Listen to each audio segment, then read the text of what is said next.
Most people don't fail at investing because they pick bad stocks. They fail because they never start or start the wrong way. If you've ever thought, I don't know where to begin, I'm afraid of losing money, or I feel like I'm already too late, this video is for you. In this video, I'll show you exactly how to start investing in stocks step by step, even if you're a complete beginner. No hype, no get-rich-quick promises, just a clear framework that actually works. I'm Edward Kalstian, founder of Egg Capital, where we empower your investing journey. This channel isn't about trading, speculation, or chasing trends. It's about building wealth slowly, consistently, and intelligently. Before you invest a single dollar, you need to understand one thing. When you buy a stock, you're buying a piece of a real business. You're not betting on a chart. You're becoming a partial owner of companies like Apple, Microsoft, or Meta. That means investing is not about predicting prices next week. It's about owning strong businesses for many years. If you're uncomfortable owning a stock for 10 years,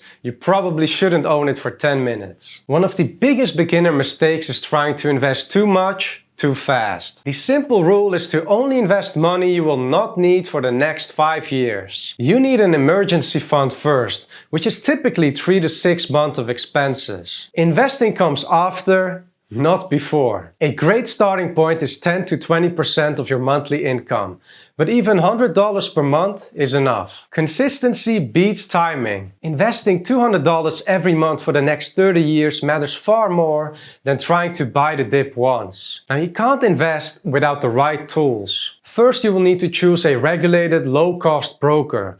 Look for low fees, access to US and EU stocks, easy recurring investments, and tax reporting support. But opening an account is only half the work. The real challenge is knowing what to buy and why. That's where a professional research tool such as Fiscal.ai comes in. Use my affiliate link below for 15% off to level up your stock research at no extra cost to you. Most beginners should not start by picking individual stocks. ETFs, or exchange-traded funds, are best for most people. An ETF is a basket of stocks in one investment.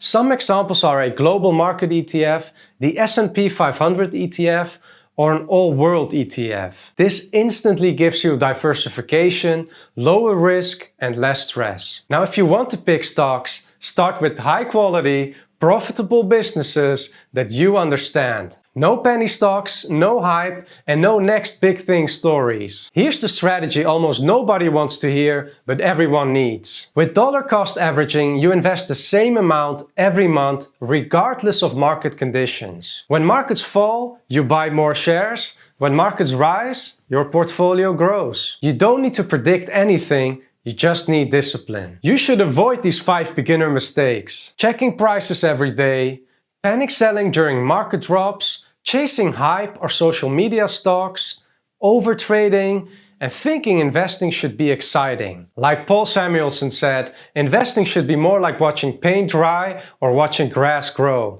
If you want excitement, take $800 and go to Las Vegas. Investing is not about getting rich quick. It's about buying your future freedom one share at a time. Small, consistent actions over decades outperform almost everything else. If this video helped you, like it so more investors can find it. Subscribe if you want weekly, clear investing education without hype. And comment below, what's the biggest thing holding you back from starting to invest?